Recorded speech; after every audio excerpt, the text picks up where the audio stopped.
Pour qu'il y ait une bonne cohésion au sein d'une société, il faut que ses membres aient des liens entre eux et qu'il existe une solidarité entre eux. Cette solidarité n'a cependant pas une forme unique. C'est ce qu'a montré le sociologue français Émile Durkheim. Alors que la société s'industrialisait, Émile Durkheim s'est interrogé sur la transformation de la solidarité qu'impliquait la montée de l'individualisme. Dans son livre « De la division du travail social », il explique que la solidarité sur laquelle reposent les sociétés traditionnelles n'est pas la même que celle sur laquelle reposent les sociétés modernes. Les sociétés traditionnelles seraient fondées sur une solidarité de type mécanique. Les sociétés traditionnelles sont des sociétés dans lesquelles la taille du groupe est restreinte. Elles comportent peu de membres. Du fait de la taille restreinte du groupe, les membres de la société n'ont pas besoin de se répartir les tâches et les fonctions. La division du travail social y est donc faible. Notons que nous parlons bien ici d'une division du travail social, de la répartition des fonctions au sein de la société et non pas de la division technique du travail qu'on peut trouver au sein d'une entreprise. Dans les sociétés à solidarité mécanique, les individus ont donc des fonctions similaires. Ils se caractérisent donc par leur ressemblance, qui sont au fondement de la solidarité mécanique. De ce fait, les membres de la société partagent des normes et valeurs communes, très fortement intégrées. La conscience collective a donc un poids important et les comportements sont donc très encadrés.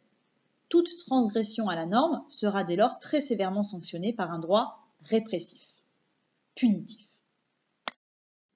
Vous l'aurez compris, dans les sociétés traditionnelles, c'est bien le collectif qui prime sur l'individu. Cependant, les sociétés se sont transformées, notamment au moment de l'industrialisation, et ont muté vers des formes modernes. On a alors assisté à une augmentation considérable de la densité de la population. Les membres du groupe sont de plus en plus nombreux, de plus en plus concentrés sur un même lieu, du fait de l'urbanisation à la fin du XIXe siècle. Il y a alors une augmentation des interactions entre les individus et aussi de plus en plus de besoins à satisfaire. Les sociétés sont alors passées d'une solidarité mécanique à une solidarité organique. L'augmentation de la taille du groupe rend alors possible l'évolution de la division du travail. Comme ils sont plus nombreux, les membres de la société vont pouvoir se répartir les fonctions sociales. La division du travail social devient donc forte et les individus vont ainsi se différencier les uns des autres, chacun ayant une fonction précise. Cette forte division du travail et la différenciation des tâches en fonction des individus rendent les individus complémentaires, interdépendants.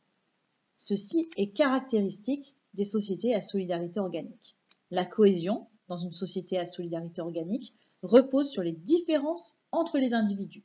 Le boulanger et le médecin ont des compétences différentes qui les rendent complémentaires. Ils ont besoin l'un de l'autre. Le boulanger a besoin du médecin pour se soigner et le médecin a besoin du boulanger pour avoir du pain.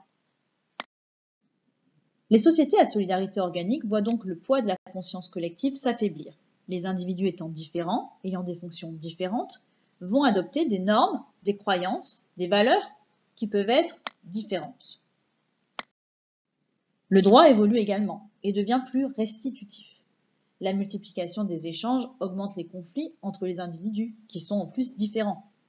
Il s'agit désormais pour le droit avant tout de régler ces litiges, de réparer les dommages subis, et non plus forcément de punir au nom de la conscience collective.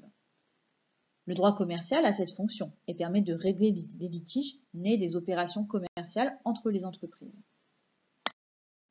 On voit donc que les sociétés à solidarité organique sont marquées par le primat de l'individu sur le collectif. L'individu s'émancipe vis-à-vis de son groupe et des contraintes qu'il lui impose. Les sociétés à solidarité organique sont donc marquées par l'individualisme. Au sein de cette solidarité organique, l'accent est porté sur les différences entre les individus, leur autonomie vis-à-vis du collectif, leurs aspirations et intérêts particuliers. On a donc pu voir comment la solidarité pouvait évoluer avec l'évolution des sociétés. C'est maintenant à vous de jouer.